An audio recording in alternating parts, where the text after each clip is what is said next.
cuando nos presentan pacientes con dermatopatías, con problemas en la piel, cómo vamos a abordar, cómo vamos a intentar llegar a establecer las propuestas diagnósticas, o sea, los diagnósticos iniciales, establecer el tipo de pruebas que tenemos que realizar para, en lo esperado, llegar al diagnóstico final, ¿no? Que podamos en determinado momento establecer. La historia clínica, ya sabemos que son todas las condiciones de salud y enfermedad en la vida del perro que el propietario pueda mencionarnos. Y la anamnesis son las situaciones que se van a presentar relacionadas con el motivo de consulta. La anamnesis de hoy, mañana es historia clínica. Cuando se pide que tomen la historia clínica, esto es, pues, desde cuándo tiene el perro, por ejemplo, desde cuándo tiene el gato, qué enfermedades ha sufrido a lo largo de su vida, ha sido vacunado, tener conocimiento de la medicina preventiva, en fin, todo lo que haya sucedido con ese paciente, ¿no? Es probable, por ejemplo, si alguno de ustedes ha estado en un hospital, cuando llegan los alumnos de medicina para humanos de diferentes semestres, sobre todo los que están empezando, pues traen unos pequeños manuales y te preguntan como paciente si les permites hacerle unas preguntas, si les permites que te hagan unas preguntas. Entonces inician, donde usted vivía, cocinaban con leña, carbón, gas, electricidad, en fin, contestas, ¿no? Y donde usted vivía, el techo era de concreto, lámina de asbesto, lámina de cartón, etcétera. El piso firme, de tierra, ¿qué están haciendo? Están tomando una historia clínica para ver si alguna condición, por ejemplo, enfermedades respiratorias, ¿no? Si el enfermo tiene una enfermedad respiratoria y tiene como antecedente que cocinaban con leña o con carbón y que vivía en una zona de humo, bueno, pues eso puede explicar algunas condiciones que 30, 40 años después estén presentes en el paciente. El piso de tierra, bla, bla, bla, pues eso se establece, por ejemplo, que tiene relación con las parasitosis y la posibilidad de tener cisticercosis cerebral, en fin, eso es historia clínica. Cuando hablamos de anamnesis, quiere decir, a ver, ¿cuál es el problema? ¿Por qué trae usted al perro? Pues porque tiene diarrea. Ok, ¿desde cuándo tiene diarrea? Hace 3 días. Ok, entonces aunque el perro tenga 8 años, la anamnesis se refiere a la condición por la que el propietario o el responsable o quien sea lleva a ese paciente a que reciba atención médica. En esa anamnesis, pues vamos a establecer si la presentación es aguda, crónica, cuáles son las características de presentación. Y hay que tener mucho cuidado de establecer que lo que nos está comentando la persona que nos está llevando el paciente, pues nos esté diciendo la situación, no sus interpretaciones. Porque si nos eh, basamos en lo que el propietario o la persona que nos está llevando al perro, que no necesariamente es el propietario, si nos basamos a la interpretación que está dando, pues estamos mal.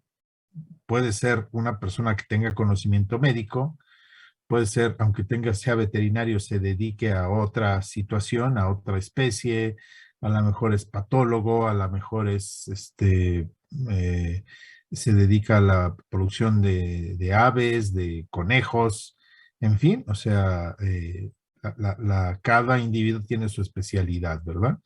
Entonces, nuevamente aquí, ya hemos puesto el ejemplo. Si el propietario me dice que el perro está vomitando, ya sabemos que tenemos que diferenciar el vómito de regurgitación, de expectoración. Entonces, tengo que hacer preguntas que me lleven a mí a una respuesta a esa consideración. Otra historia, mi perro está orinando mucho. Ok, descríbame cuál es la situación, por qué establece, por qué piensa usted que está orinando mucho, o mi perro está convulsionando, ok, o a mi perro le duele terriblemente, o porque usted, ¿por qué considera usted que le duele? Entonces, no tomemos lo que un propietario o un responsable de un animal, el que sea, nos está comunicando, nos está manifestando. Nosotros tendremos que establecer si lo que estamos escuchando es una interpretación de esta persona o es realmente la condición. Recuerden que cuando estamos hablando de un examen dermatológico es un examen de especialidad. Y los exámenes de especialidad siempre deben ser precedidos por un examen físico general. ¿Ok? Cuando ya tenemos conocimiento de ese paciente, es necesario, pues ahora sí, abocarnos a la condición por la cual estamos nosotros atendiendo a ese individuo desde el punto de vista de una especialidad. En los trabajos, en el trabajo que se hace ya en la situación común, por ejemplo, de pronto puede haber una remisión de un médico, pues en general se confía que el médico que está haciendo la remisión pues ya hizo un examen físico general, pero aún así siempre será sano que un médico en general pues verifique que quien está haciendo la remisión está en lo correcto. ¿Y cómo lo vamos a hacer? Pues haciendo un examen físico general. La reseña del paciente siempre habrá que tomarse en cuenta, ¿verdad? Esto es, hay enfermedades. Reseña quiere decir las características de nuestro paciente, empezando por la especie, ¿verdad? Hay enfermedades que se comparten, perros, gatos e incluso humanos.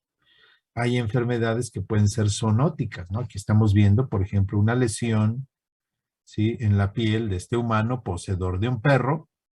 Entonces, pues obviamente el tener un conocimiento de la enfermedad que tiene un paciente y se transmite a otros sujetos, pues eso ya es un parteaguas para establecer qué enfermedad puede ser. Hay enfermedades de la piel que no son contagiosas, a pesar de que sean parasitarias, por ejemplo. Hay otras que son muy contagiosas y esas características pues tenemos que establecerlo. Entonces la reseña del paciente es muy importante. Hay sectores de la población a la que nos estamos abocando a estudiar, en este caso perros, por ejemplo.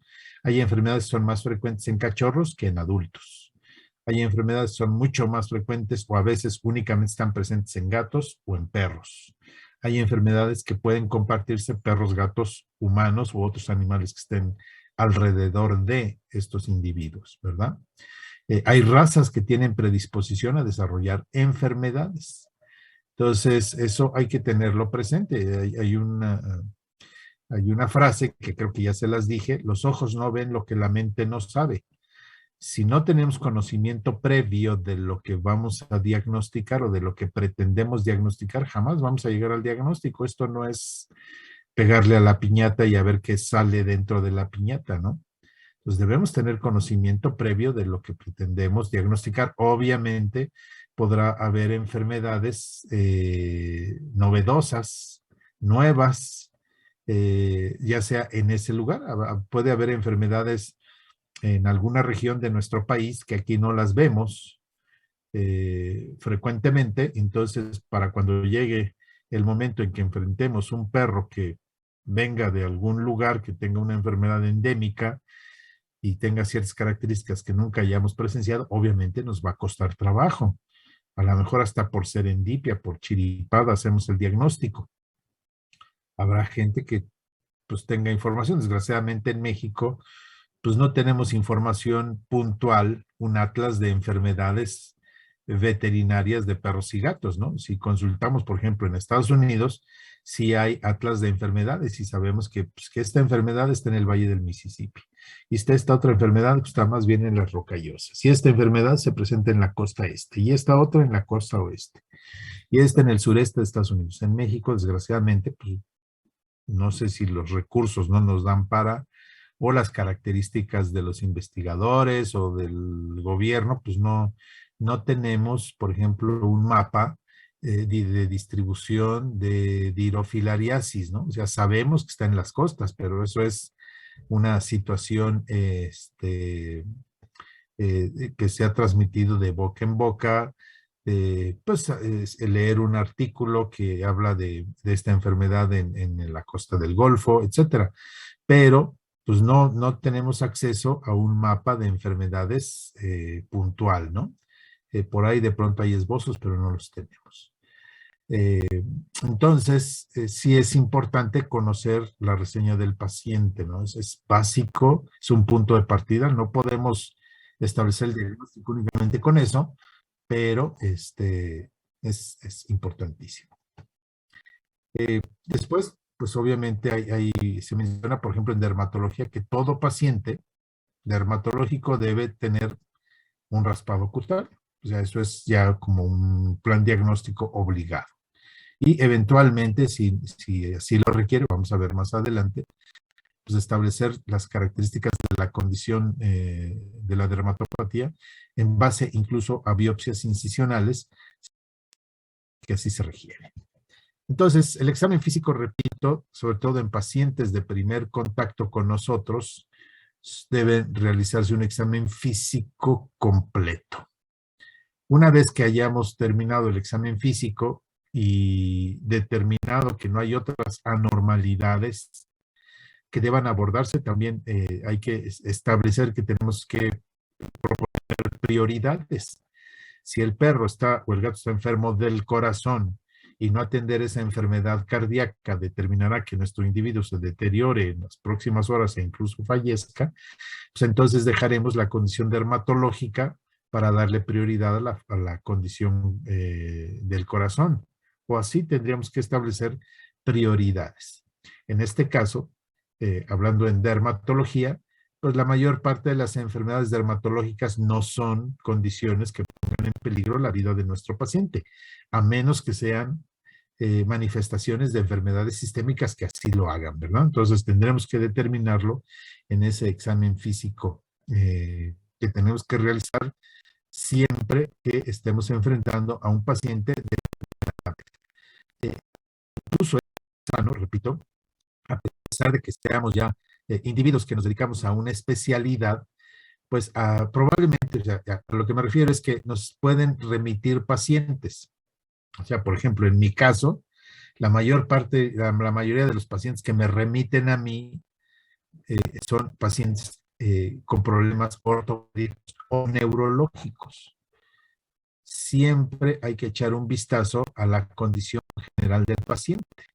A pesar de que quien nos esté remitiendo ese paciente pues, sea una persona de confianza. O sea, de confianza me refiero a sus capacidades diagnósticas, ¿verdad? O sea, el hecho de que me lo envíe fulano de tal y que me diga que quiere que lo revise desde el punto de vista neurológico, bueno, pues me da cierta confianza, pero así, aún así es necesario echarle un vistazo, ¿sí? Una vista general al examen diagnóstico físico general. Una vez que sabemos, porque hay muchas situaciones que se cruzan, ¿verdad? O podemos tener ahí una situación de prioridad que no concordamos.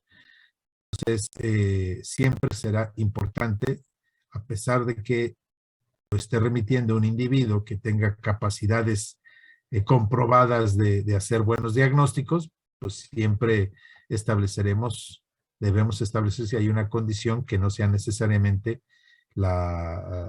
que afecte a la especialidad, en este caso, dermatología. ¿Ok? Va a ser básico establecer las características de la condición. Una de las situaciones más frecuentes pues, es el prurito. Nosotros tendremos que establecer por qué, ¿sí? Se está rascando. ¿Es una complicación de la enfermedad o es una condición primaria de la enfermedad? Establecer este tipo de situaciones nos permitirá a nosotros ir desmadejando esa bola de hilo, ¿verdad? Que se convierte muchas veces o que es el poder establecer el diagnóstico. Hay enfermedades apruríticas, dermatológicas, o sea, enfermedades de la piel que no ocasionan comezón en forma primaria y que la comezón que estamos viendo es una complicación de esa situación. O sea, por ejemplo, la llegada de bacterias bacterias o que las bacterias se sumen a la lesión, pues generalmente ya son condiciones de tipo que van a ocasionar prurito o comezón en nuestros pacientes. Entonces, generalmente la comezón es una complicación, aunque también puede ser primaria en el sentido de condición dermatológica. Bien, hay apoyos o hay condiciones que nos pueden ayudar a hacer el diagnóstico. No necesariamente nos van a decir el agente, pero sí nos pueden dar pauta, ¿no? Entonces, el hemograma, por ejemplo, siempre será una guía importante. O sea, observar las características de celularidad eh, sanguínea, en este caso, pues siempre será básico, ¿no? Ahí podemos encontrar la punta del hilo para poder, repito, ir desmadejando esta situación. La condición sérica, el perfil general, lo que conocimos como bioquímica, el perfil general para determinar la salud de los diferentes órganos. Perfil renal, perfil hepático, por ejemplo. Aquí faltaría el coproparasitoscópico también, para tener ya un panorama completo de nuestros pacientes. Hay aditamentos que si hacemos, bueno, ya mencioné que la mayor cantidad de pacientes que vamos a atender en una clínica que atiende en general, o sea, los pacientes que le lleguen, pues el mayor porcentaje de pacientes van a ser problemas dermatológicos. Y entonces, aunque no seamos especialistas en derma, pues valdría la pena tener conociendo cuáles son las características, ¿no? Entonces, por ejemplo, la lámpara de Wood es un aditamento que vamos a tener, es una lámpara que tiene una fuente luminosa, fluorescente, que va a hacer que algunos, no todos, algunos hongos florezcan en su presencia. Ya veremos las características puntuales. Entonces, bueno, actualmente no es caro, hay incluso cuando vayan a algún congreso de perros, sobre todo, de lo que le llaman pequeñas especies, que actualmente debería decirse animales de compañía. Pues hay laboratorios que incluso, porque visitas el stand, ¿no? El lugar donde está ese laboratorio, si participas en algunas dinámicas que coordinen estos laboratorios, pues dentro de los premios te pueden dar unas pequeñas lámparas de Wood, son casi desechables, pero a lo que quiero llegar es que pues hay aparatos que actualmente ya están muy a la mano, ¿no? Que antes pensábamos, no sé si sea el caso de la lámpara de Wood, o sea, no sé cuánto costaban antes, pero pues a lo que quiero llegar es que actualmente te regalan algunas lámparas de Wood o aparatitos que funcionan como lámparas de Wood, así te duren 6 meses, un año, ¿verdad? Pero pues, lo tienes presente ahí, ¿no? Y hay otros aparatos, por ejemplo, antes era muy caro tener un electrocardiógrafo. Actualmente hay electrocardiógrafos de 1,500, 2,000, 3,000 pesos. Los aparatos de rayos X, antes pues solo instituciones educativas o hospitales de mucho poder adquisitivo podían tener aparatos de rayos X. Actualmente un médico que no tiene aparato de rayos X en su práctica, o sea, en su instalación de servicio médico, pues es porque no quiere, porque actualmente hay muchas facilidades, no son regalados. Repito, no te regalan las cosas por vocación, o sea, no, usted es médico veterinario por vocación, yo sé que ama a los perros y yo fabrico y vendo aparatos por vocación, así es de que pues por amor le regalo el aparato, ¿no? Eso no sucede, eso no existe, ¿ok? Entonces, pero pues, tienes muchas facilidades. Cultivos y antibiogramas, pues hay que saber utilizarlos, las pruebas intradérmicas, pero eso sí ya caen más bien en el ámbito del dermatólogo por especialidad, pueden ser costosas, hay que estar muy, muy metido en el campo para encontrar cuáles son las mejores opciones de estas pruebas intradérmicas, hacer la interpretación de las pruebas que se han realizado. Bueno, esto generalmente ya cuando tenemos ese tipo de situaciones, lo adecuado sería pues si tenemos una persona con conocimientos suficientes de dermatología en nuestra instalación, pues estamos hechos. Y si no, pues no pasa nada si remitimos los casos. Eso es algo que tenemos que entender como veterinarios. O sea, sería una pena. ¿Y qué pasaría si nosotros vamos con un médico general y se aferra a quedarse con nosotros ahí en el caso y al rato hace malos diagnósticos? ¿Por qué? Pues porque es un médico general. O sea, el conocimiento puede tener diferentes vertientes a profundidad y tener el conocimiento es básico, ¿no? O sea, tenemos ahorita el conocimiento de un compañero que había ido, le hicieron un estudio general para otorgarle un seguro de gastos médicos y le encontraron una neoplasia. No tenía ningún signo, pero estaba creciendo una neoplasia. Fue con un oncólogo y le dijo, pues sí, más vale retirar la neoplasia, bla, bla, bla, bla. Y algún conocido le dijo, mira, yo conozco una oncóloga que es de rompe y rasga, es una eminencia. Entonces, te recomiendo que antes de que hagas lo que te dice tu oncólogo, pues la consultes, veas con la doctora. Pues ya fue con la doctora, lo examinó, bla, bla, bla, bla, bla, y le dijo, esta es una neoplasia hereditaria, ¿ok? Así es de que, por favor, que venga toda su familia, ¿sí? Los vamos a tener que estudiar. Al principio puedes decir, no, pues esta me quiere sacar dinero, pero pues encontraron, por ejemplo, son 4 hermanos, uno de ellos no tiene el tumor, 3 de ellos sí tiene el tumor, de la segunda generación, de 4 sobrinos, uno tiene el tumor y son jovencitos. Entonces, bueno, ya sometieron a cirugía a todos ellos. ¿Cuál fue la diferencia? Pues ir con un oncólogo hipermetidazo en su área, ¿no? Entonces, pues sería una desgracia si únicamente, por ejemplo, esto, pues, sí, pues es una neoplasia, te la quito, ¿ya? Te la quitas y al rato media familia tuya se murió de un tumor que tú tienes, no porque tú lo hayas contagiado, sino porque vienes de una genealogía que así lo tiene, ¿no?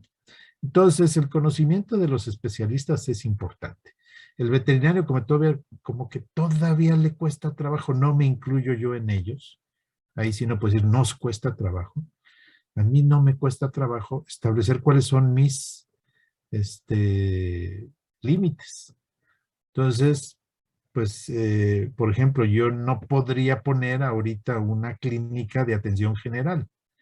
Si yo quisiera poner una clínica de atención general, tengo que acercarme, o tiene que trabajar conmigo un individuo, pues que le haga bien a la condición general o que haga situaciones en ese sentido, ¿verdad? Yo sé que ya llevo años en la parte de neurología, ya llevo años en la parte de ortopedia, y me he ido retirando de las otras áreas. ¿Por qué? Pues porque requieres mucha preparación en un área y entonces pues tienes que abandonar otras.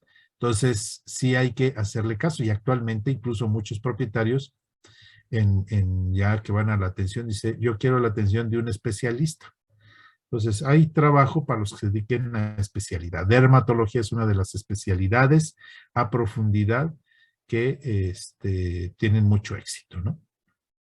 Y bueno, obviamente podrás establecer tu diagnóstico, incluso muchas veces si el tratamiento que diste tuvo una respuesta adecuada y se vale, o sea, es válido decir, bueno, pues sí, efectivamente es un problema eh, que es una condición que respondió muy bien, por lo tanto el diagnóstico es ¿no? Es muy pocos actualmente los que se quedan en respuesta al tratamiento, pero lo único que quiero decir que es válido, ¿no? Hay condiciones que son rutinarias, el raspado cutáneo. Si ustedes platican con los dermatólogos, si ustedes leen textos de dermatología, pues sabemos que el raspado cutáneo es una condición que debe ser rutinaria en todo paciente con dermatopatía. A pesar de que tengamos signología, entre comillas, clásica de alguna entidad, pues más vale siempre tener esta condición. Aquí estamos viendo, por ejemplo, un Demodex, un ácaro, ¿sí? Vamos a ver algunas enfermedades y podemos nosotros establecer pues cuáles son las características de raspado dependiendo de la enfermedad que estamos abordando, ¿no? Cómo debe hacerse un raspado de acuerdo a los diferentes agentes, ¿sí? El raspado nos sirve para determinar presencia de parásitos, ácaros, ¿sí? Nos sirve para determinar presencia de hongos, las dermatofitosis generalmente, pero ¿cuáles son las características de raspado? Pues las vamos a ver. ¿Cómo vamos a obtener o de dónde debemos obtener el material para hacer el diagnóstico más puntual de qué tipo de hongo? De pronto podemos tener la idea de decir, bueno, pues es que son hongos y pues cualquier antimicótico funciona. Pues sí, pero esta manera de pensar es la que nos tiene sin tener una respuesta puntual, ¿no? O sea, si nos dicen, a ver, ¿cuál es la incidencia de Microsporum canis en México? No sabemos, estoy hablando de enfermedades en perros, ¿verdad? ¿Por qué? Pues porque muchos veterinarios decimos, ah, pues es hongo, no nos importa pensar, establecer si es Microsporum canis, o Gypsium, o Trichophyton mentagrofitis, o Malassezia pachydermatis. Pues a todos los vamos a tratar con ketoconazol. Con que sepamos que son hongos es más que suficiente y le damos tratamiento. Bueno, alguien diría, no, es que esa es la condición práctica. Pues sí, pero la practicidad muchas veces nos lleva a desconocer cuáles son las características, ¿sí? Cuál es la condición de respuesta de una condición. Se pudiese enviar, indicar un antimicótico diferente, ¿verdad? Entonces, no sé, por ejemplo, es característico, ¿no? Pues, ¿qué onda? Ya supe que es una neoplasia, pero lo más probable es que sea una neoplasia, pues le amputo la pata, o le amputo el dedo, o le amputo la parte que corresponda.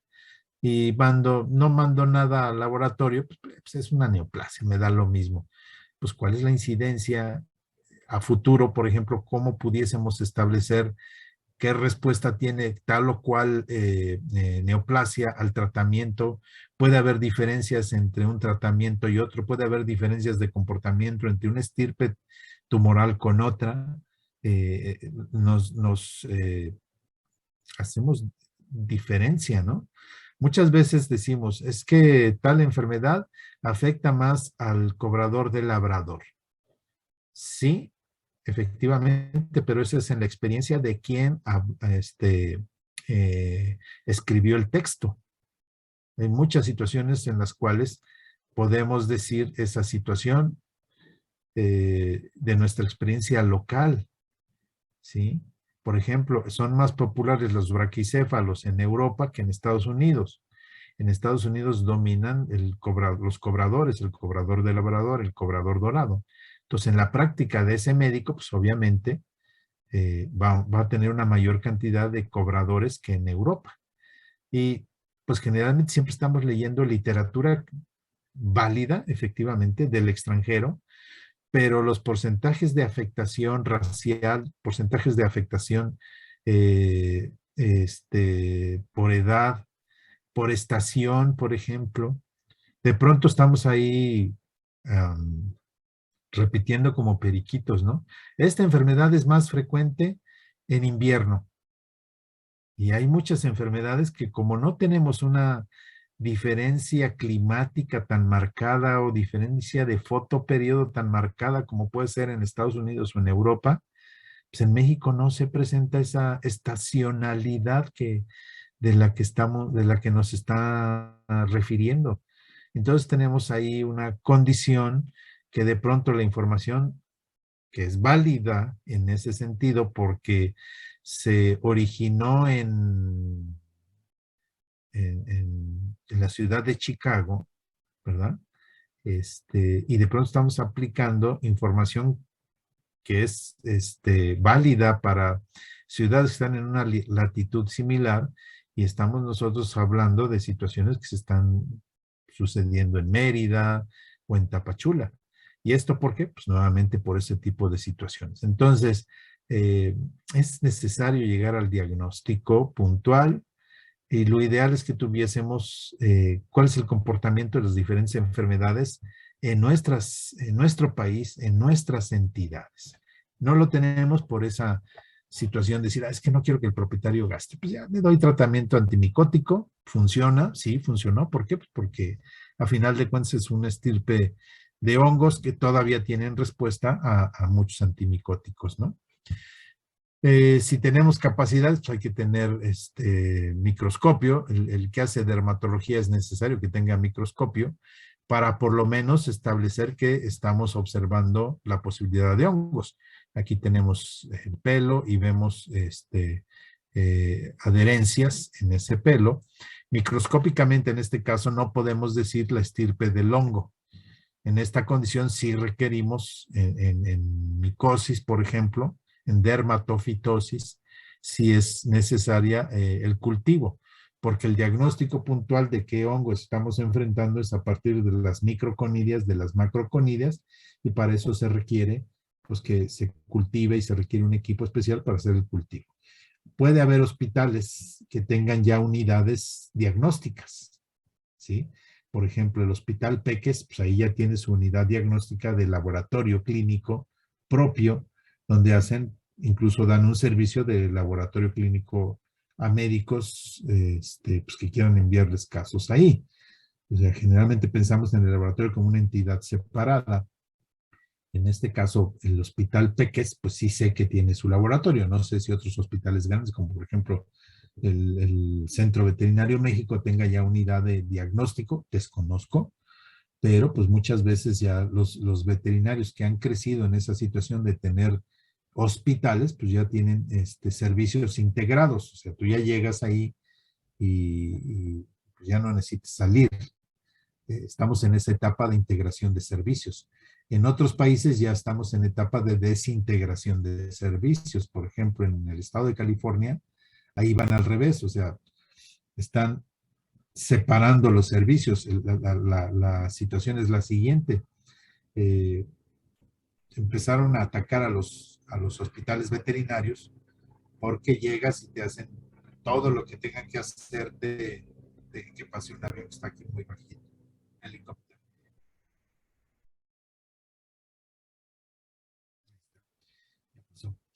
Entonces, lo que sucedió en California hace de 5 años para acá es que empezaron a atacar a los veterinarios de que eran unos careros, que eran unos inconscientes, etcétera, porque llegaba un propietario a un hospital y ya le tomaban placas radiográficas y ya le tomaban pruebas de laboratorio y que le encontraban, el perro iba por un problema dermatológico, que le habían encontrado un problema cardíaco y que ahí mismo le habían revisado. Entonces, bueno, la cuenta era de $4,000, ¿no? Al terminar. Entonces, pues fue un ataque constante a los centros veterinarios. Entonces, muchos veterinarios dijeron, ¿saben qué? Pues vamos a separarnos. Entonces, había 4 o 5 veterinarios, uno dermatólogo, otro cardiólogo, otro ortopedista, otro oftalmólogo, etcétera. Dijeron, pues les vamos a cobrar los mismos $4,000, pero pues que la señora sienta, pues que aquí le atendimos de derma y le cobramos 500. Y se lo mandamos al oftalmólogo, que fueron otros 500, y ellos lo mandaron al patólogo clínico, que fueron otros $500. Entonces, pues así pensaban, los propietarios sentían la situación de que pagaban pues lo justo, ¿verdad? Son percepciones de la sociedad en algún momento.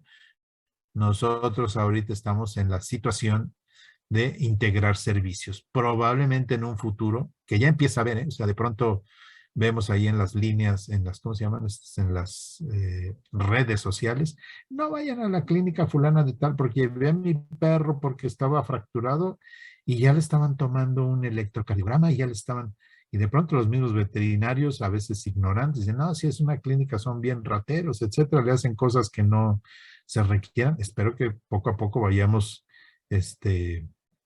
desentrañando situaciones. O sea, un perro atropellado puede tener miocarditis traumática, aunque evidentemente tenga una fractura.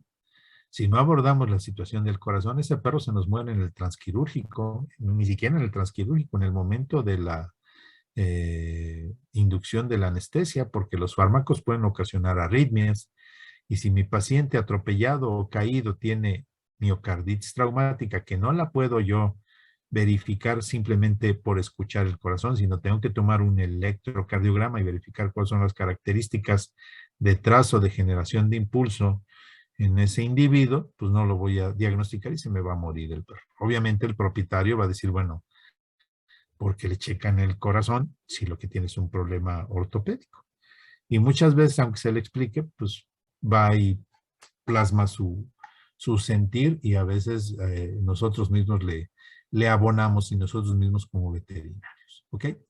Entonces, a pesar de que en el consultorio podamos decir efectivamente el problema, la dermatopatía es por hongos y aquí tengo la evidencia, es necesario hacer un cultivo, ¿sí?, de la muestra para que nos digan qué tipo de hongo es el que estamos nosotros enfrentando. Las características microscópicas del cultivo en base a las microconidias, macroconidias, etcétera, nos dirán el tipo de hongo que estamos enfrentando. Bien, las histopatología es necesaria, ¿sí? Los que se dedican a oncología, etcétera, dicen toda bola que salga debe ser revisada concienzudamente hasta establecer que no es una condición grave, ¿sí? Que tenga un mal pronóstico o una condición que ponga en riesgo por su crecimiento y producir metástasis, ¿no? Por metastizar a otras áreas. Entonces, pues hay que tomarla muy en cuenta, ¿no? No es, pues tiene una bolita ahí, se la dejamos, no vamos a atenderla, ¿no? Obviamente, conforme vaya pasando el tiempo, pues sabremos cuáles son las características de las que representan malignidad de otras, ¿no? Si tenemos duda de un lipoma, por ejemplo, que es un crecimiento benigno, pues es necesario establecer el manejo adecuado para determinar si realmente estamos enfrentando un lipoma, que generalmente tiene una condición, una evolución benigna, o sea, una bolita que está ahí creciendo de grasa, o si tenemos duda, pues más vale hacer el estudio, ¿no? Entonces, la citopatología puede ser por punción con aguja delgada, teniendo la pistola para hacer esta condición, o pues se hace, pues como normalmente se realiza en muchas clínicas, ¿no? Con una jeringa, ¿sí? Puncionando la masa, haciendo el vacío y finalmente colocando el material obtenido y extendido en un portaobjetos. ¿Cómo lo enviamos? Pues eso es importante siempre ponerse bajo qué características, ¿no? Que si en alcohol, que si en formalina, que si secado al aire, que si con el cubreobjetos, que si no con cubreobjetos. Pues eso hay que preguntarle al laboratorio y también interactuar con ellos, con los patólogos, pues qué tipo de estudios o qué tipo de medio de transporte se requiere y de qué enfermedad o qué problema estoy sospechando para que ellos nos digan, ¿no? O sea, puede haber, o nos orienten muchas veces. Puede haber situaciones en las que yo piense que simple y sencillamente con una tinción primaria es más que suficiente. Bueno, ¿y qué sospechas? Me preguntará el patólogo, pues ya le diré yo, bueno, pues estoy pensando que está lo cual enfermedad, dirá no, esto le vamos a requerir un estudio de microscopía. Me tienes que enviar, aparte de la muestra que me estás enviando en alcohol, bla, bla, bla, voy a necesitar una muestra para microscopía electrónica y para esto necesito que me lo envíes en glutaraldehído. Dime cuándo vas a hacer tu toma de muestra para yo enviarte el glutaraldehído porque puede estar durante cierto tiempo, no lo puedes tener ahí y yo tengo que ponerme de acuerdo con mi lector de microscopio electrónico para que, o sea, la persona que lee, para que esté aquí esperando la muestra. Entonces, siempre es importante tener comunicación con los laboratorios o con el laboratorio con el cual nos estamos apoyando. Bien, cuando pensamos, o sea, a veces nos cuesta trabajo establecer cuándo es necesaria una biopsia, ya sea incisional, ya sea con aguja delgada, pues siempre que se sospeche de una neoplasia. Eso es adecuado, ¿no? Cuando tenemos heridas que no cicatrizan, una úlcera es persistente, ahí sería pues un pleonasmo, ¿no? Una úlcera es una herida que no cicatriza y persiste, ¿sí? Cuando tenemos algunas condiciones en la piel que no tienen respuesta positiva al tratamiento, o sea, pensamos que es una condición, dimos el tratamiento, no responde, bueno, pues entonces hay que retomar el caso y probablemente la información histológica, sus características nos dé una respuesta. Y bueno, cuando estemos sospechando de enfermedades que tienen que diagnosticarse por biopsia, ¿sí? Por ejemplo, pénfigus o lupus. Esas no hay otra manera de diagnosticarlas sino, sin excepción, por biopsia. Y ya determinaremos las masas, por ejemplo, las masas es muy puntual siempre y cuando hagamos un buen manejo, ¿verdad? Pueden ser por punción por aguja fina o delgada, es igual, PAD o PAF, como quieran llamarle, ¿no? Y puede haber situaciones donde se requiere una biopsia incisional. Eso también tendremos que ponerle atención y comunicarnos con nuestro laboratorio para que nos digan pues cuál es la mejor opción, ¿verdad? Y también el medio de transporte o cuáles son las características de envío que requieren. Va a depender mucho del tipo de estudio, o sea, no es universal. Si yo si quiero que le hagan una microscopía electrónica o quiero que hagan inmunohistoquímica o el mismo histopatólogo me recomienda, a ver, esa enfermedad que tú me estás diciendo y me estás proponiendo que me envías nada más una con alcohol, pues no es adecuado. Tienes que enviarme una con formalina o una tal o cual, porque el que me estás enviando no me sirve para microscopía electrónica o no me sirve para inmunohistoquímica, en fin. Hay que platicar mucho con el patólogo, ¿eh? Los propietarios no están dispuestos así que tú digas, bueno, le voy a hacer una biopsia a su perro y le envías al patólogo una muestra en formalina. Y te dice el patólogo, creo, o sea, como resultado, creo que es una enfermedad fulana de tal, pero necesitaríamos hacer microscopía electrónica o necesitaríamos hacer inmunohistoquímica. Sin embargo, la muestra que me enviaste, pues no me sirve porque me la enviaste en alcohol o en formalina o qué sé yo, y el estudio que se requiere, pues requiero una en otro medio de contraste, en otro medio, perdón, de transporte. Entonces, pues obviamente decirle a un propietario, y se los digo ya por experiencia propia, decirle a un propietario, ¿qué cree? Pues que requerimos otra biopsia, o sea, hay que tranquilizar o anestesiar al perro, hacer el manejo. Los propietarios se molestan mucho. Entonces, es muy sano platicar con el histopatólogo y decirle, mira, estoy sospechando las características de la lesión son estas, estoy sospechando de esta enfermedad, entonces dime qué consideras tú que es lo más adecuado. Pues mira, voy a necesitar una muestra para hacer un manejo con tinciones convencionales, pero tenemos un porcentaje alto ahí de que requeramos microscopía electrónica o que se requiera inmunohistoquímica. Entonces necesito que me envíes una muestra tal, una muestra tal y una muestra tal.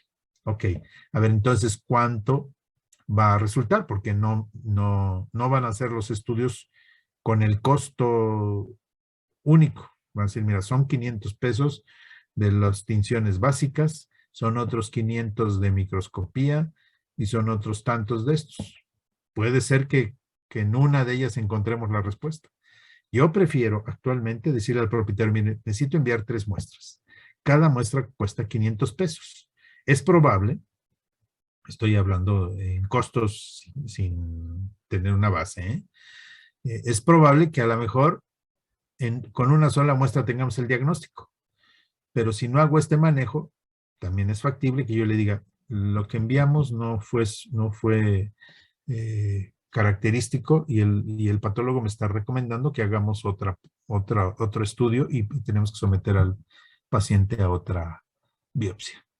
Entonces, yo les llamo paquete diagnostiques, ¿sí? Entonces, es un paquete que yo sé que en determinado momento podemos tener la respuesta en uno, pero prefiero, por cómo se ponen actualmente los propietarios, decirle, mire, le va a costar 1,500 pesos el diagnóstico. Yo sé que puede ser en uno de ellos, que serían 500 pesos, pero le estaríamos ahorrando al perro anestesiadas, etcétera, etcétera. Y muchos dicen, prefiero, doctor, qué bueno que usted me lo dijo. Eso es manejo personal ya que ustedes tendrán que hacer si se dedican a este tipo de situaciones. pero sí no, es muy molesto para los propietarios, se enojan muchísimo, no entienden. O sea, nosotros como médicos podemos entender que nos digan, no alcanzo a determinar en el estudio que le hicimos, no alcanzo a determinar cuáles son las características que me permitan a mí ponerle nombre y apellido a la lesión. Necesito otra modalidad. ¿Ok? Dudas que tengan, porque con esto terminamos la fase de inicio de derma.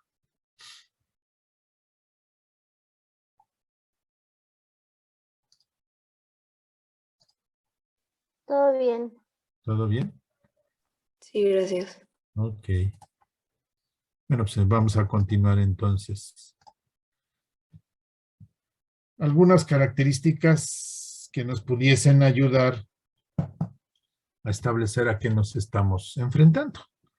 Hay lesiones que pueden orientarnos hacia qué problema dermatológico estamos enfrentando en cada paciente.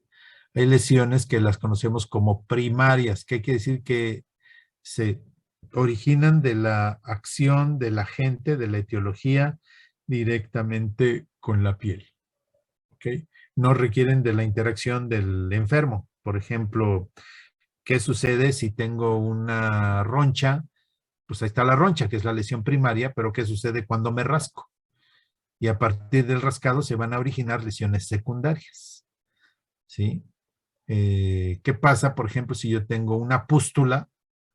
Bueno, esa es la lesión primaria del agente probablemente bacteriano sobre la piel, pero nuevamente puede haber interacciones del enfermo con esa pústula y se las rompe, se las arranca por el prurito, etc.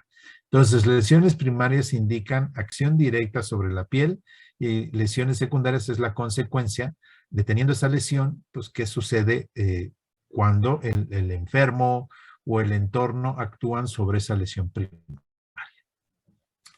Entonces, estas que estamos viendo son lesiones primarias, máculas, pápulas, pústulas, vesículas, ronchas, nódulos o tumores. Una mácula es una mancha, ¿sí? Generalmente las máculas pueden ser por interacción de problemas crónicos, por interacción con problemas degenerativos, por problemas, pocas veces por problemas agudos, pero los podemos tener y son cambios en la pigmentación de la piel. No vemos ningún hiperkeratosis, no vemos ninguna otra situación, ¿verdad? Entonces, las máculas, pues tenemos máculas por envejecimiento, ¿verdad? En los humanos, la gente de escasa pigmentación y por herencia, pues de pronto sabemos que tienen máculas por senilidad, o sea, ya pues, se va manchando la piel por la edad. Esa no tiene ninguna condición en un inicio patológica, ¿no? Algunas máculas o algunos problemas inician como mácula y posteriormente ya presentan su malignidad. Hay algunas neoplasias que así lo presentan. Generalmente las máculas las vamos a ver en piel clara, porque en piel oscura, pues por obvias razones, pues no veríamos una mácula si la base, si la piel está pigmentada en negro. O sea, las personas de color, ¿sí?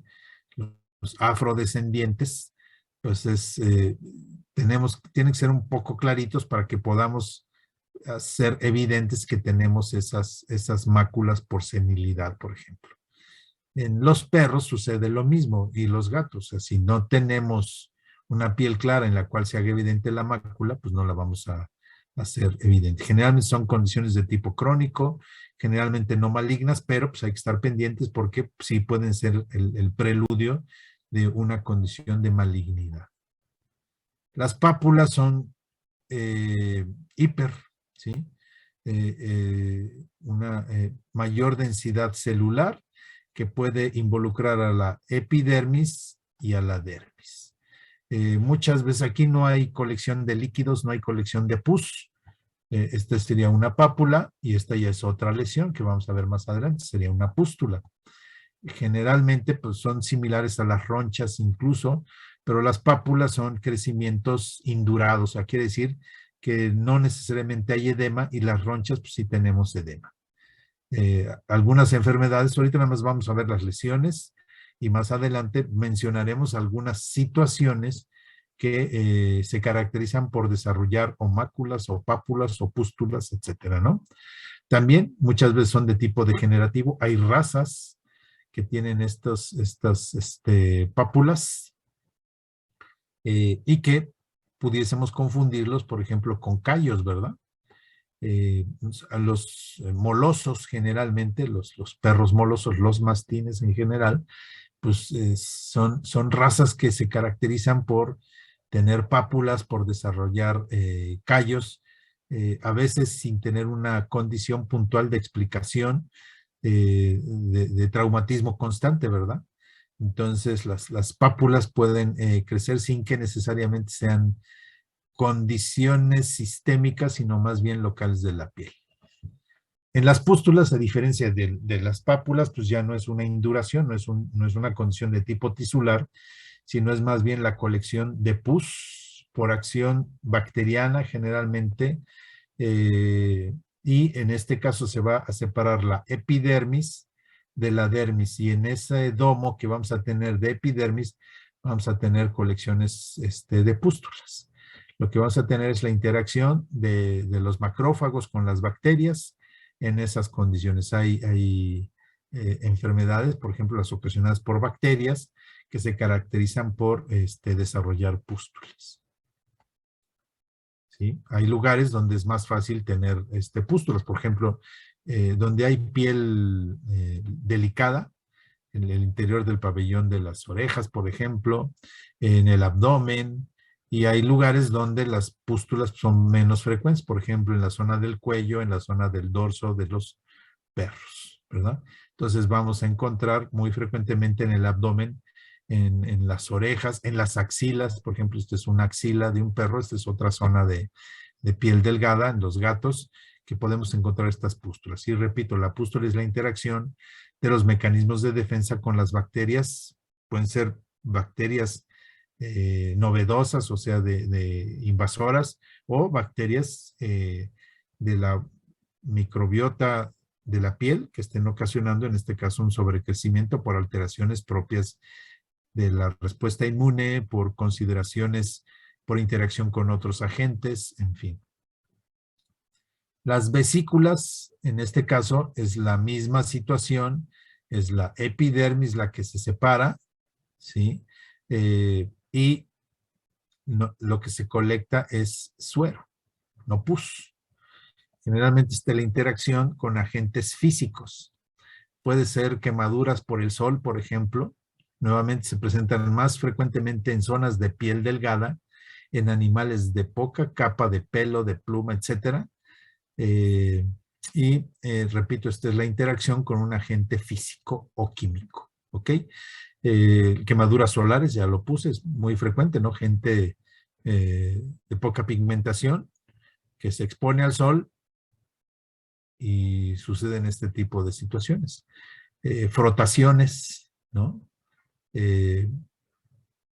Situaciones con algún agente químico, algún irritante, también puede ocasionar esto. Fricciones, ¿sí?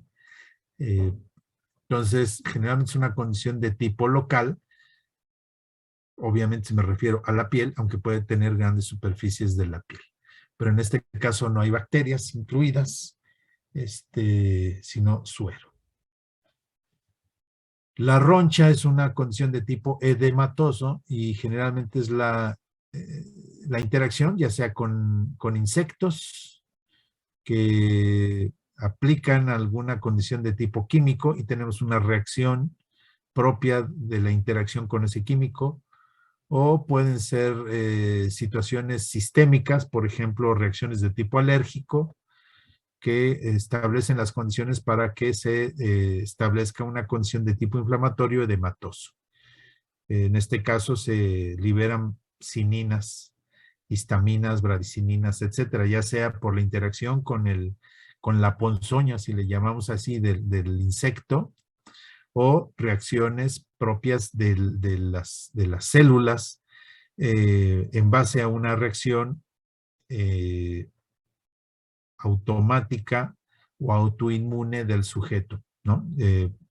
Podemos tener alergias, ya se recuerdan cuando vimos alergias alimentarias, decíamos que podía haber una presentación dermatológica de la respuesta que estaba ocasionando esa alergia, ya sea vómito, diarrea, y que en muy pocos porcentajes pudiésemos tener pacientes con una manifestación tisular de esa alergia. Y este es el caso, donde generalmente tendríamos formación de ronchas ante el contacto con ese alergeno, ¿sí? Para perros y para gatos no es la mayor cantidad de casos. En humanos, pues sí, muchas veces la formación de ronchas antecede al cuadro gastrointestinal, al vómito y a la diarrea.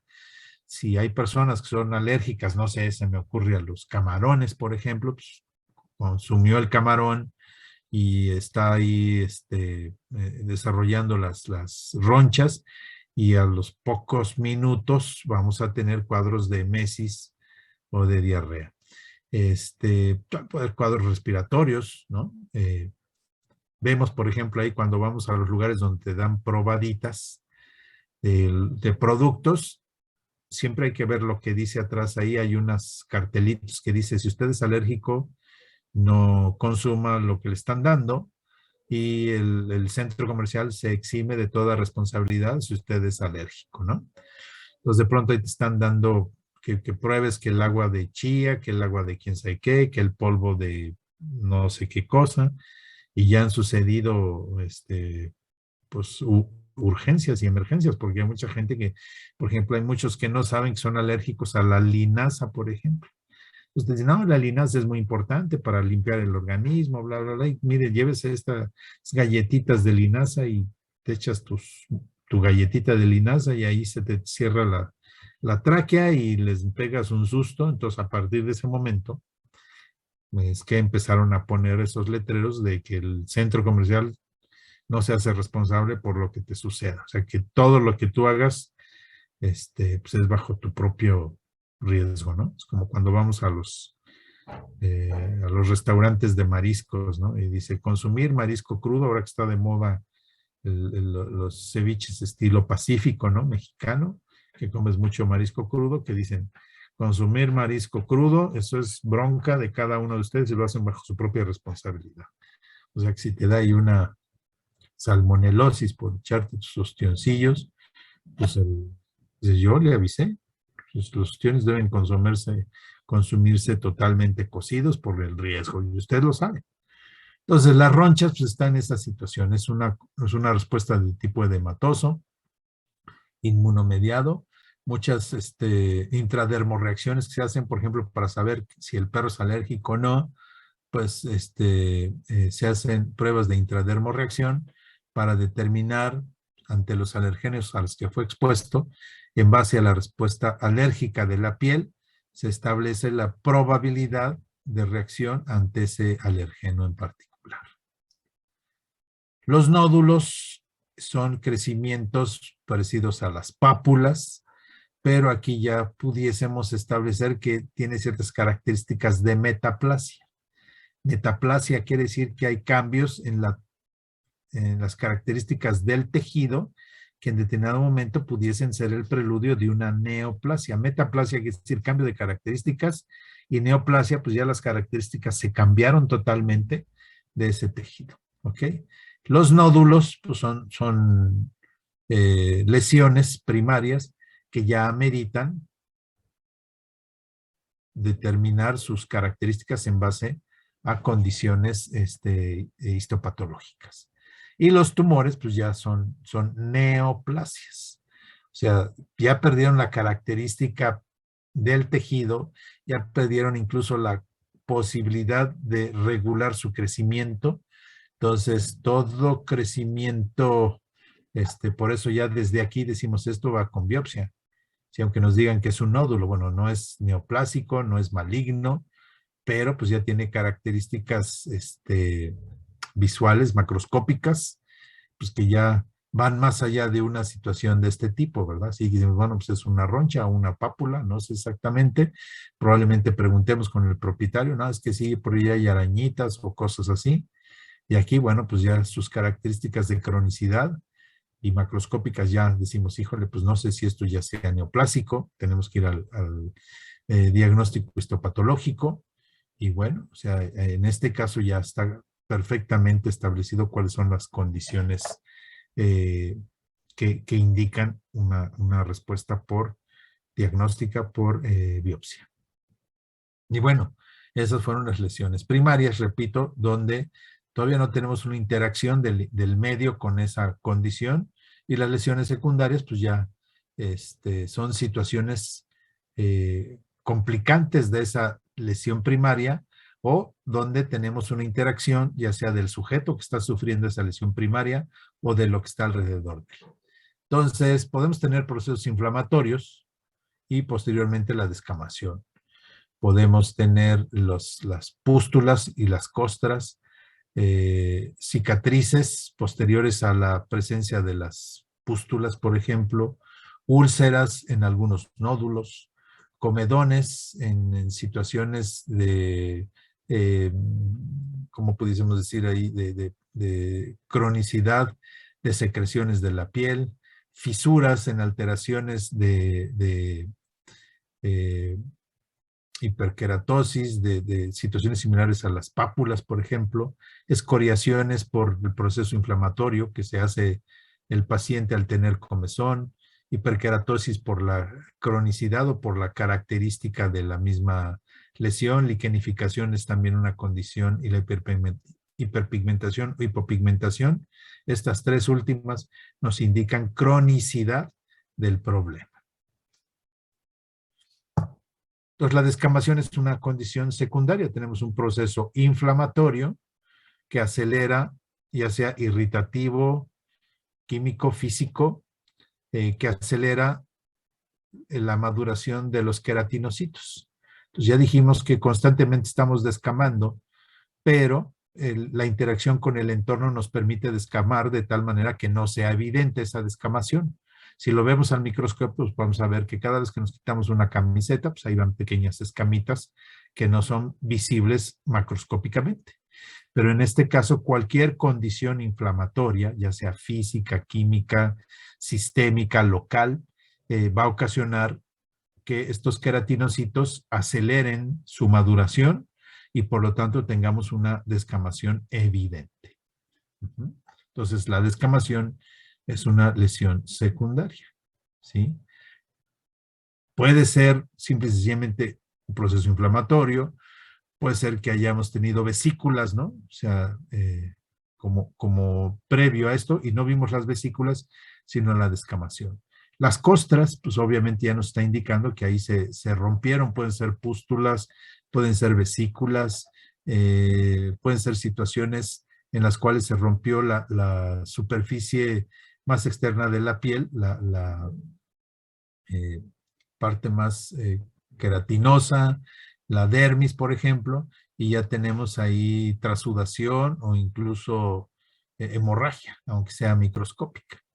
Entonces, las costras son lesiones secundarias. Pueden ser nuevamente por interacción con agentes externos, pueden ser parásitos, hongos. En este caso estamos viendo, por ejemplo, la distribución de la lesión que nos hace sospechar de pénfigus. Pero lo que estamos viendo es la costra. Entonces, pénfigus es una lesión que tenemos que diagnosticarla forzosamente por biopsia, aunque no tengamos una imagen de tumoración en estos casos, ¿no? Entonces, las biopsias es cuando sospechamos de una enfermedad que tiene que ser diagnosticada por observación tisular, no solamente cuando sospechemos de tumores, ¿verdad? Una cicatriz es una condición en la cual se perdió las características iniciales, por ejemplo, heridas, incisiones, pérdidas importantes de epidermis y de dermis, y la piel no se regenera, ¿sí? La piel cicatriza. Y cuando decimos cicatriz, forzosamente debemos entender que estamos hablando de un tejido que sustituye al tejido original, pero que no cumple las funciones de este mismo, o sea, el tejido original. Entonces, por eso es que podemos ver aquí hay una zona que tiene pelo y la cicatriz no tiene pelo, ¿sí? Aquí es probable que no haya terminaciones nerviosas. Entonces, pudiésemos pinchar esta zona de la cicatriz y no tener sensibilidad. Si ayer puse el ejemplo, si esta fuera un humano, a lo mejor esta zona tendría gotitas de sudor ante mayor temperatura, pero esta zona no tendrá gotitas de sudor. Entonces, cuando hablamos de cicatriz, quiere decir que ese tejido original ha sido sustituido por otro. Cuando no es que hasta que el hueso cicatrice, pues qué malo, porque entonces no estamos refiriéndonos a una condición de reparación. El hueso repara, tiene capacidad de reparación. La piel, tenemos que buscar condiciones puntuales para que repare, o lesiones muy pequeñas, poco gravosas, para que esto se pueda dar, ¿no? Entonces, cicatriz es una lesión secundaria. Las úlceras son heridas que no cicatrizaron, ¿sí? Aquí estamos viendo, pues que aquí hubo una herida y aquí tenemos un tejido fibroso que cambió las características de lo que está a su alrededor.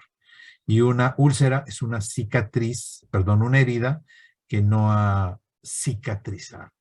Puede haber situaciones locales, puede haber situaciones de comportamiento, pacientes que estén lamiendo constantemente esta zona, puede tener diabetes, puede tener Cushing, en fin, las úlceras siempre será importante verificar qué es lo que está ocasionando esa úlcera. Puede ser un traumatismo constante, por ejemplo, una herida en un callo del codo, de la rodilla, y que el perro constantemente esté golpeando esa zona, pues aunque intente cicatrizar en un principio, pues se va a volver a abrir esa herida y va a terminar en una úlcera.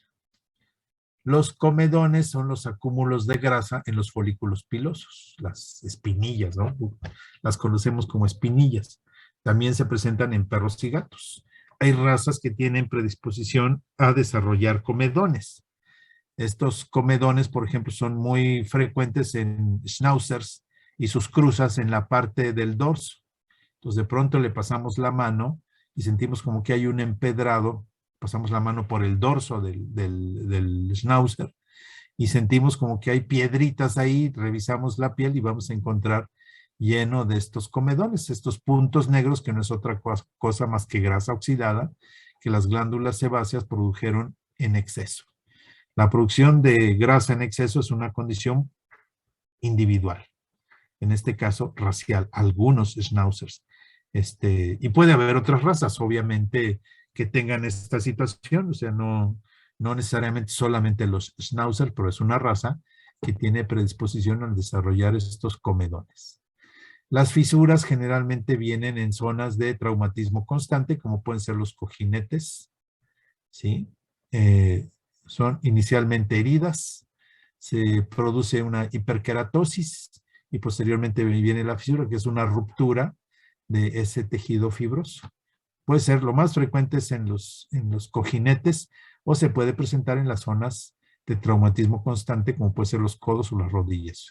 Generalmente es una situación de hiperkeratosis que ante la condición traumática constante no soporta ese traumatismo y entonces se fisura. Las escoriaciones son pérdidas de epidermis ocasionadas generalmente por la interacción del sujeto, ya sea por rascarse, como estábamos viendo aquí, o por frotaciones, pueden ser inducidas, o sea, a lo que me refiero es, pueden ser deseadas, por ejemplo, un animal que se esté rascando, los perros no lo hacen normalmente, o sea, no se rascan con los muebles, o sea, como un oso o como un cerdo, pero puede sí rasparse con algún mueble de manera no deseada. Entonces, la escoriación generalmente es una situación secuelar de la interacción con algún agente que ocasiona un proceso inflamatorio en la piel. Hiperkeratosis es una condición de tipo sistémico o local que se presenta. Entonces, por ejemplo, aquí estamos viendo una lesión hiperkeratosa. Una de las causas más frecuentes, más no la única, es el distemper, ¿verdad? Entonces, cuando veamos unos cojinetes hiperkeratosos o una trufa hiperkeratosa, no podemos decir automáticamente, tuvo moquillo. Bueno, moquillo es una causa muy frecuente, pero también puede ser un síntoma de enfermedad crónica de un paciente, por ejemplo. ¿sí? Entonces no nos quedemos únicamente con que es moquillo. Sí, puede ser moquillo, puede ser el signo de una enfermedad crónica sistémica de un individuo, puede ser también envejecimiento de estos sujetos. Tenemos hiperkeratosis en las zonas de traumatismo constante, o sea, una zona donde la piel queda atrapada entre el hueso y un objeto rígido, el piso, por ejemplo. Los animales pesados, pues generalmente hacen zonas de callo, esas son zonas de hiperkeratosis. Las zonas de callo no son por moquillo, es por traumatismo constante, y hay razas que tienden más a esta formación de callos. Los molosos, ya mencioné, ¿no? Los mastines en general, y sus cruzas son razas que tienden a tener, probablemente por el peso, probablemente por su manera de echarse, en fin, los mastines y los perros de raza grande tienen una predisposición mayor a producir callos que otras razas. Aquí estamos viendo, por ejemplo, la hiperkeratosis de la trufa, puede ser moquillo, pero puede ser otras situaciones. La hiperkeratosis de los cojinetes, aquí sí ya es más probable que sea moquillo. Ajá. No vigente. El moquillo se controla y lo que se queda son lesiones permanentes. O sea, no estemos pensando que el moquillo está activo y está ocasionando lesiones, ¿no? El perro que sobrevivió al moquillo ya lo controló. Y ahora lo que le queda son lesiones que se van estableciendo. La hiperkeratosis es una lesión de cronicidad. Quiere decir que el perro tuvo moquillo, no quiere decir que el perro tiene moquillo. ¿Ok? La liquenificación es un engrosamiento de la piel. Esto puede ser por evento traumático, por proceso inflamatorio crónico, o puede ser simple y sencillamente una respuesta propia del individuo. Hay que descartarlo y decir, bueno, es una liquenificación idiopática. ¿Qué quiere decir? Bueno, pues es una situación que está siendo ocasionada por respuesta del mismo individuo sin tener una agente que lo esté ocasionando, ¿no? En la liquenificación, pues tenemos algo similar a la hiperkeratosis, ¿sí? Con una hiperplasia de la dermis. Y vamos a ver pues, lo que conocemos como piel de elefante muchas veces, ¿no? Puede ser esto que nos está indicando que hay un proceso alérgico crónico, que hay un proceso de traumatismo crónico, pero hay que descartarlos, todo ese tipo de situaciones, y también tenemos que entender que hay reacciones idiopáticas. Idiopática, repito, no quiere decir que no sé de qué se trata, sino que habiendo hecho el trabajo diagnóstico no encuentro una respuesta que justifique el porqué de la liquenificación. La hiperpigmentación generalmente nos indica un proceso inflamatorio crónico. Puede ser por reacción alérgica o puede ser por situación hormonal, por ejemplo. O sea, aquí estamos viendo en este Pomerania lo que conocemos como el signo de cola de rata. ¿Sí? O sea, una cola pelada con hiperpigmentación. Generalmente, pues dependiendo si es hormonal, por ejemplo, este es un hipotiroidismo. Si es hormonal, el patrón de distribución de la lesión es bilateral simétrico, como vamos a ver. Si es por contacto, por ejemplo, un perro que tenga un parche de hiperpigmentación en la panza y el perro se echa en un tapete al cual es alérgico por contacto, pues solamente las zonas que están en contacto con ese tapete van a tener ese cambio de coloración, esa ligera incremento de la epidermis. Entonces, nos vamos a dar cuenta que el patrón de distribución es importante. Siempre que se haga un diagnóstico, así seamos especialistas en dermatología o sea en medicina general, si no lo vamos a remitir con el dermatólogo, siempre es importante añadir al expediente de nuestro paciente las características de la distribución de la lesión. Vamos a tener a nuestro paciente un dibujito de la parte ventral y de la parte dorsal. Ajá. Y vamos a dibujar las características de la lesión para que nosotros podamos establecer si el patrón es simétrico bilateral, o sea, partiendo a nuestro paciente en dos, o sea, partiendo por la mitad longitudinalmente a nuestro paciente, verificar si la lesión tiene la misma distribución del lado izquierdo que del lado derecho, ¿sí? Entonces, estos patrones simétricos bilaterales generalmente nos indican problemas de tipo sistémico. Pueden ser hormonales, pueden ser orgánicos, etc. Los patrones asimétricos, ¿sí? Los patrones asimétricos generalmente nos están indicando presencia de lesiones bacterianas, parasitarias, etc. También los regionales. Podemos tener sin que haya, por ejemplo, una distribución bilateral simétrica, podemos tener una lesión regional.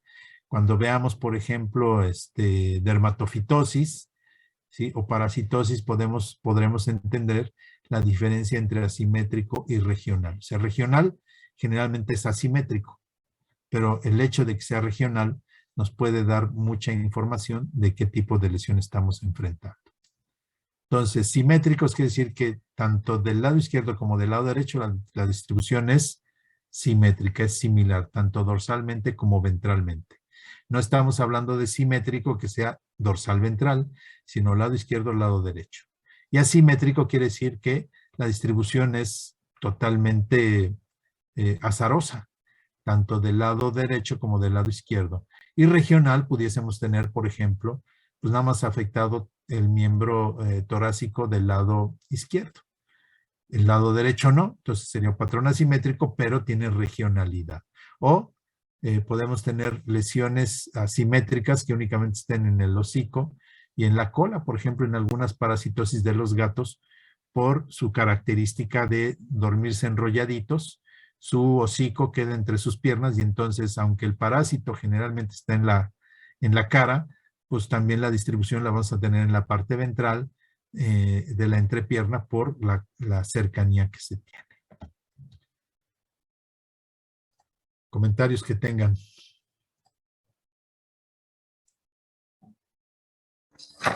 Tengo una duda, doctor. Entonces, la diferencia entre hiperkeratosis y liquenificación es que la liquenificación se da, no está exactamente en zonas de traumatismo constante. Bueno, la hiperkeratosis puede estar en zonas de traumatismo o puede estar en zonas, por ejemplo, en la parte interna de las axilas, como viste. Generalmente la hiperkeratosis la vemos en zonas, esa sí la vamos a encontrar generalmente en zonas de traumatismo. Pero, pues, por ejemplo, la trufa, a menos que el perro sea un individuo que está constantemente osando en el piso, pues la trufa generalmente no es sometida a algo que pudiésemos llamar un traumatismo. O sea, tiene un traumatismo adecuado porque es una zona con alta sensibilidad, ¿no? O sea, tú le pegas en la trompa a un perro y pues le duele, o a un gato, ¿verdad? Entonces, sí, la hiperkeratosis puede ser desde el punto de vista callos, es en la zona de alto traumatismo. Mientras que la liquenificación puede estar en lugares donde no hay traumatismo o puede coincidir en zonas de traumatismo. ¿Ok? Muchas veces las diferencias son sutiles en ese sentido. No pretendamos pues, que todo pues nos quede así perfectamente, así como vimos las diarreas, ¿no? Que hay diarreas que tienen características exudativas, ¿no? Y por alteración o por alteraciones en la mucosa, en fin. Igual sucede aquí, hay lesiones que comparten características macroscópicas, pero ya microscópicamente es cuando podemos hacer la diferenciación puntual de estas, ¿no? No sé si contesté tu pregunta. Sí, doctor, gracias. Bueno, entonces vamos a continuar. Bien, los hongos están en todas partes. Donde estén sentados ahorita ustedes, hay hongos. No importa dónde estén. No importa que hayan cambiado las sábanas o se hayan cambiado de la pijama o la ropa que se pusieron, hay hongos. En la silla donde están hay hongos. En el escritorio o mesa donde están recargados hay hongos. Entonces, ¿qué es lo que sucede? Pues que tiene que haber alguna condición que permita que esos hongos actúen de una manera anómala. ¿Y qué es lo que van a hacer? Pues van a afectar generalmente los hongos se alimentan de queratina, o sea, del estrato córneo, de las escamas esas que estuvimos viendo, ¿no? Y lo que tenga queratina, como son el pelo y las uñas. Entonces, también es cierto que pues, generalmente, incluso es una condición de tipo diagnóstico el hecho de que tengamos convivencia de un perro, de un gato afectado, y que los humanos que lo abrazan pues, estén afectados. Aquí estamos viendo lesiones que están relacionadas con la presencia de hongos. Generalmente no hablamos de micosis cutánea, hablamos de dermatofitosis, porque los hongos que afectan al estrato córneo, pelo y uñas son del género dermatofito. Y por convención, aunque no es incorrecto decir micosis, ¿eh? O sea, dejamos micosis como para lesiones ya más graves, una micosis respiratoria, una micosis digestiva, y dermatofitosis para problemas de piel que generalmente no son tan graves. Pero repito, el hecho de decir micosis cutánea tampoco es incorrecto, pero pues es así como que una convención, es una situación así de un acuerdo no realizado verbalmente, como decir, bueno, dermatofito para la piel y micosis para afecciones ya más graves, más profundas. Entonces, los hongos están en todos lados, ¿sí? En la tierra, obviamente, en las superficies. Entonces, ¿qué necesitamos? Pues que haya juventud, generalmente en perros, gatos y humanos. Los más afectados por los hongos son los individuos jóvenes que están adquiriendo reacciones, ¿sí? Están adquiriendo inmunidad del medio. Entonces necesitamos esa condición. Probablemente esos jóvenes pues, tengan alguna condición particular, o sea, una falta de respuesta inmune de tal manera que permita que esos hongos pues proliferen más allá de lo que se les debería de permitir. O siendo adulto, en condiciones de inmunodepresión, enfermedades sistémicas debilitantes o aquellas que directamente afecten a la respuesta inmune, ¿sí? Entonces, todo lo que sea contacto, estamos constantemente en contacto con diferentes hongos. No es que es que se encontró un Microsporum canis por ahí, ¿no? Pues el Microsporum canis anda por todos lados, ¿sí? Muchos animales son portadores sanos, entre comillas. Ajá. Entonces, si tenemos un gato, por ejemplo, que es resistente al Microsporum canis y se echa en un tapete, donde va y se echa un cachorro recién llegado a la casa, y este cachorro no tiene ninguna experiencia previa con ese Microsporum canis, pues es muy probable que permita que ese Microsporum canis tenga un crecimiento que le ocasione problemas. Vamos a revisar estos hongos únicamente. Hay otros muchos, pero estos son los más frecuentes. El género Microsporum, y los que nos van a afectar generalmente es el canis y el gypsum, y el tricofitón, ¿sí? Por ahí está la malacesia, pero la malacesia pues no la vamos a revisar, pues nada más simple y sencillamente por cuestión de tiempo y porque, bueno, el comportamiento es similar. Generalmente los hongos nos van a dar un patrón de distribución asimétrico, bilateral, ¿ok? Tenemos alteraciones que caracterizan a una condición. Aquí vemos, por ejemplo, una distribución regional, otra distribución regional, por ejemplo. Entonces, la distribución regional generalmente nos indica que estamos enfrentando un tricofitón mentagrofites, por ejemplo, aquí, ¿sí? En las uñas o en la parte más distal, pues nuevamente tricofitón mentagrofites. Microsporum canis y gypsum generalmente es la cara y algunas partes del cuerpo, ¿sí? Entonces, esa es la utilidad de establecer esta situación y tener el conocimiento. Bueno, pues ahora pueden decir, bueno, en vez de tener esto, puedo tomarle fotos. Pues sí, pero es como un electrocardiograma. Entonces, tú tienes que hacer tu trazado electrocardiográfico, graficar la respuesta del corazón. En este caso, tenemos que hacer estos dibujitos, aunque se tomen fotografías de las lesiones. La dermatología es muy visual. Es muy importante y se vale tener fotos del paciente, ¿no? Generalmente los hongos van a afectar la la capa queratinosa. Aquí estamos viendo. Cuando un hongo que está sobrepoblando está muy adaptado al sujeto, pues es portador sin ocasionar problemas. Esto sería lo que quisieran los hongos. Cuando el hongo no está muy adaptado, el sujeto puede montar una reacción inflamatoria. Y entonces, esto que estamos viendo aquí no es acción del hongo, sino es la reacción inflamatoria ante la presencia del hongo, que va a afectar solamente la capa queratinosa, no va a penetrar, no va a invadir a la epidermis en sus estratos profundos o a la dermis, pero sí va a afectar al pelo, porque es tejido queratinoso, o también va a afectar a las uñas. Esta pudiésemos decir que es una lesión primaria del hongo, y esta ya es una lesión secundaria, porque ya tenemos una respuesta del sujeto que está sufriendo esa hipercrecimiento de hongos, ¿no? Las lesiones por hongos generalmente, inicialmente, son muy características, no patognomónicas, como vamos a ver. O sea, patognomónica quiere decir que tú ves esa lesión y dices, es esto. Pero son características, quiere decir que te hace pensar en eso. Entonces, son lesiones en forma de círculo, ¿sí? Donde la parte afectada es la parte circular.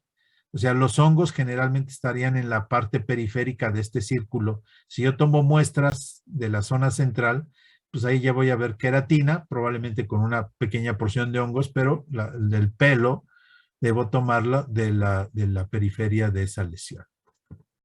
Entonces, el Microsporum canis se caracteriza por afectar generalmente a individuos jóvenes, cachorros, pero también afecta a individuos adultos con alguna enfermedad inmunodebilitante. Pues aquí estamos viendo estas lesiones circulares, ¿sí? Y me tienen que hacer pensar, bueno, ¿son hongos? ¿Son ácaros? Bueno, ok, ya sabemos que el raspado y el observar los pelos es parte obligatoria de nuestro diagnóstico. Y el patrón de distribución sería inicialmente en la cara. Hay razas que tienen predisposición a desarrollar lesiones generalizadas, como es el pastor alemán, como vamos a ir viendo. Entonces aquí vemos cachorros, ¿sí? Cachorros afectados generalmente por Microsporum canis, generalmente inician en la cara. Aquí tenemos alrededor de los ojos, ¿sí? Esto pudiese ser una lesión de pemphigus, por ejemplo, de lupus. Por eso es que se tiene que hacer el trabajo diagnóstico, ¿sí? Cachorros, nuevamente, iniciando en la cara. Aquí no puede decir, es Microsporum. Creo que es Microsporum, eso es lo correcto, ¿no? En los gatos, también lesiones en la cara. Son más frecuentes las lesiones por dermatofitos en los perros que en los gatos, pero pues no debemos desdeñar, no debemos descartar lesiones, ¿no? Entonces, nuevamente, lesiones circulares que inician en la cara, zonas alopécicas, al inicio no pruríticas, y conforme se van complicando, el individuo va, o sea, en cuanto va viendo una respuesta, en cuanto la lesión se va haciendo más grande, entonces el perro o el gato empiezan a tener prurito, empiezan a tener comezón. Entonces ya tenemos una interacción no solamente del hongo, sino del sujeto que empieza a rascarse. Entonces, por ejemplo, no piensen que todas las lesiones micóticas van a ser con esta característica. Como vemos, van cambiando, ¿ok? Se van haciendo cada vez más grandes, se ven más costrosas, hasta que tenemos ya interacción del paciente con esa lesión. Inicialmente son apruríticas y posteriormente, ante el proceso inflamatorio, entre la respuesta inmune que va teniendo este sujeto, van siendo pruríticas, y entonces ya se complica la situación porque vemos que ya hay hemorragia, ya hay costras, ¿verdad? Vemos aquí esta lesión, pudiésemos pensar, chispas, esto no es hongo, esto más bien parece pemphigus o lupus, ¿verdad? Pero pues tenemos que hacer raspados forzosamente, ¿ok? Cachorros son los más afectados. Entre más enfermedad, posibilidad de enfermar tenga un sujeto, ya mencioné, este no es un pastor alemán, pero los pastores alemanes les fascina desarrollar lesiones generalizadas de la piel, ¿sí? En gatos que tengan leucemia, sida, peritonitis infecciosa felina, Generalmente cuando un individuo se generaliza en una lesión que debe ser local, generalmente debemos explorar y establecer el por qué ese sujeto está teniendo esa generalización. Los hongos y específicamente el Microsporum canis, aunque sea canis lo tiene este gato, son lesiones locales. Ya cuando se generalizan hay que buscar una enfermedad debilitante, aunque no tenga signos en ese momento. ¿Ok? Microsporum canis generalizado. Hay que buscar qué es lo que está ocasionando que este Microsporum canis generalice. Ajá. El Microsporum gypsum no tiene diferencia en la lesión. El Microsporum gypsum generalmente, la diferencia que encontraríamos es que generalmente es inoculado por interacción con la tierra. Entonces son perros que hacen un agujerito para esconder algo y luego lo tapan con el hocico.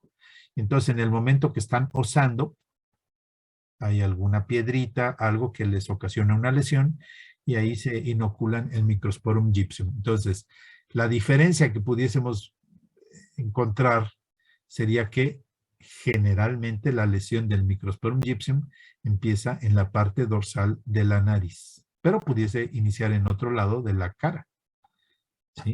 Como podemos ver aquí en este paciente. O sea, no hay lesiones en la nariz y tenemos lesiones en esta zona y acá.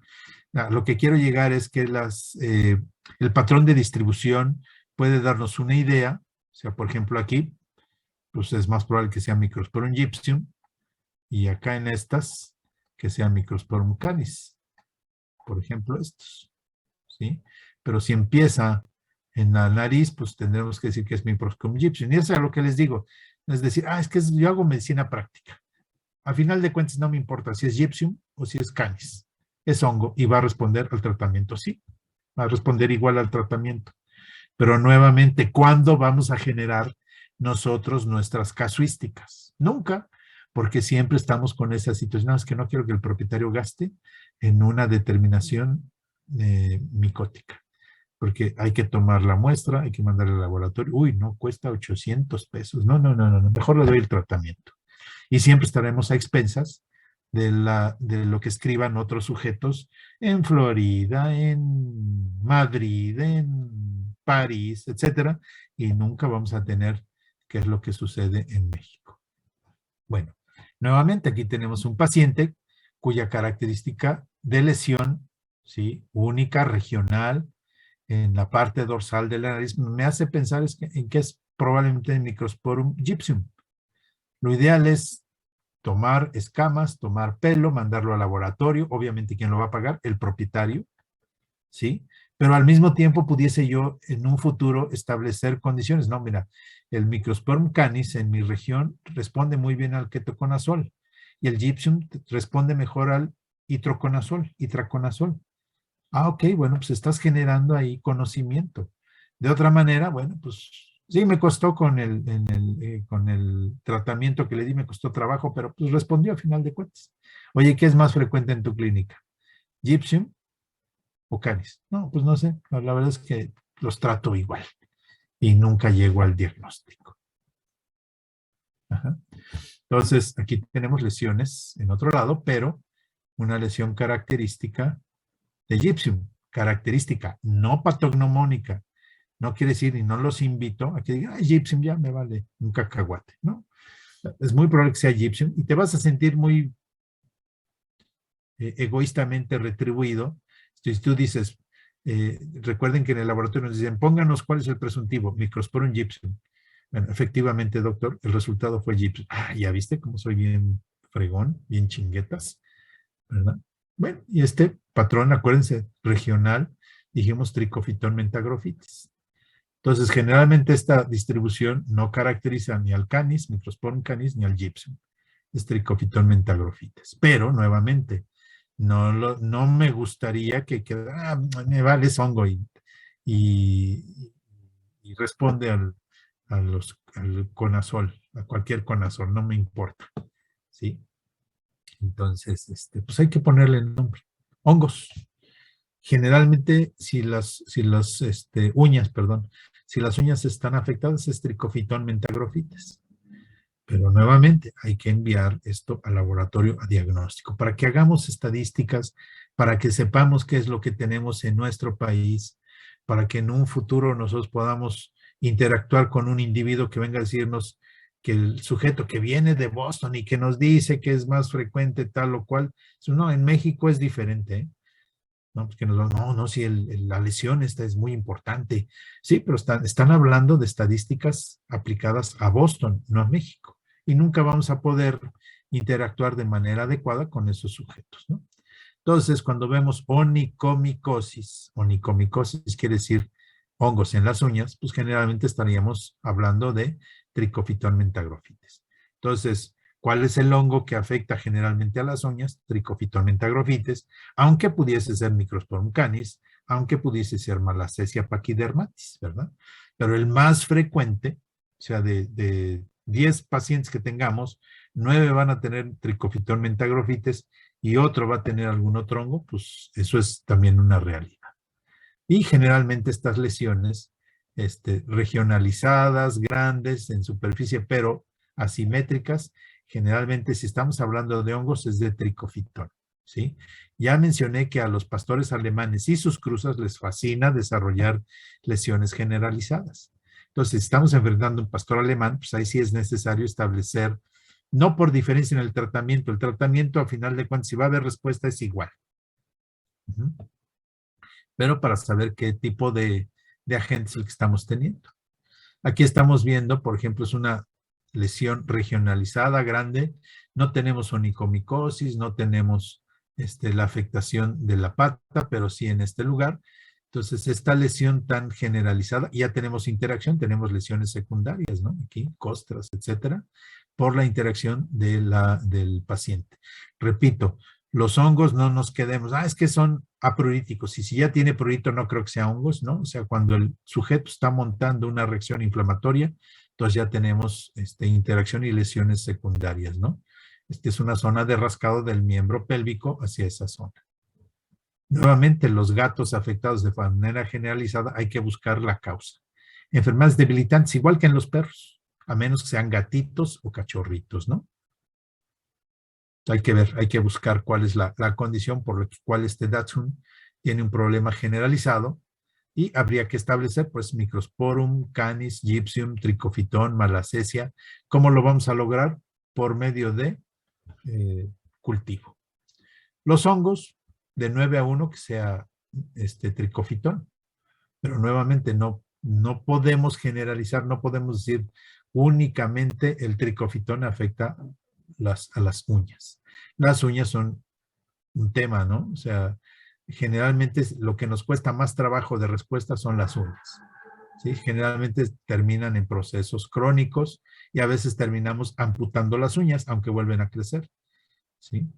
Entonces, cuando veamos así patas de Godzilla, uñas deformes, así como en humanos, ¿no? Los anuncios que vemos, unas uñas ahí todas cuchas feas, pues también generalmente Trichophyton mentagrophytes, aunque repito, existe una mínima posibilidad que sea cualquiera de los otros.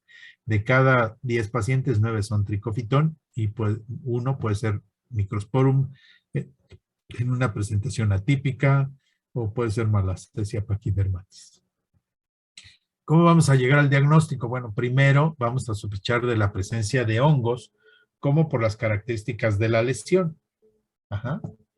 Ya sabemos cuál inicialmente, pues lesión en forma de anillo circular, bien delimitada, pero ya también tenemos la idea, ya vimos que no todos obedecen a esa situación, ¿verdad? Va a depender de la respuesta que tenga el sujeto, va a depender de la cronicidad. Bueno, vamos a utilizar la lámpara de Wood. La lámpara de Wood es este aparatito y lo vamos a aplicar. Entonces, apagamos la luz, prendemos la lámpara y podemos tener esta fluorescencia. Algunos, no todos, algunos, principalmente Microsporum canis, fluorescen. Podemos tener falsos negativos, ¿ok? Microsporum gypsum y Trichophyton no fluorescen, solo algunas cepas de Microsporum canis. Y estas son las cepas que van a producir triptofano en su metabolismo. El triptofano es el que hace que esa cepa de Microsporum canis florezca. pero puede haber otros Microsporum canis que no florecen. Entonces, bueno, la lámpara de Wood nos ayuda, ¿sí? Y podemos tener falsos positivos. Si el propietario ya medicó, entonces hay que tener mucho cuidado con que haya medicado, ¿no? Si medicó con alguna sustancia tópica, algunas sustancias tópicas florecen, aunque no lo hagan, o sea, aunque a vista simple, sin lámpara de Wood, pues no se vea nada anómalo. Entonces pueden ser falsos negativos, Microsporum canis que no florezcan, eso existe.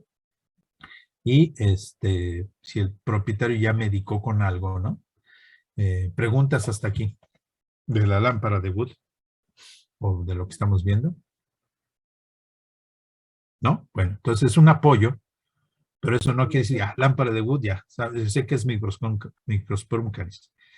Si elimino la posibilidad de que el propietario haya puesto, pues sí, el que florezca es Microsporum canis. No hay ningún otro hongo, por lo pronto en los que nos interesan desde el punto de vista clínico, que florezca, más que algunas cepas de Microsporum canis. Aquí estamos viendo un gato, ¿sí? Tenemos lesiones de alopecia y vemos, pues por eso les digo, no todos los, aquí como que empieza a haber onicomicosis. No todos los que tienen onicomicosis estricofitón, es el agente más frecuente, sí. Pero aquí estamos viendo el ejemplo, y florece, ¿sí? Entonces es Microsporum canis. Si descartamos la posibilidad de que el propietario le haya puesto mertiolate o azul de violeta genciana y ya se despintó, pero se quedaron ahí residuos, pues sí. Entonces, si el propietario dice, no, nunca le he puesto nada, el gato no puede andar, no debe andar en condiciones de tipo químico que florezcan, bueno, entonces, ¿qué es este agente que estamos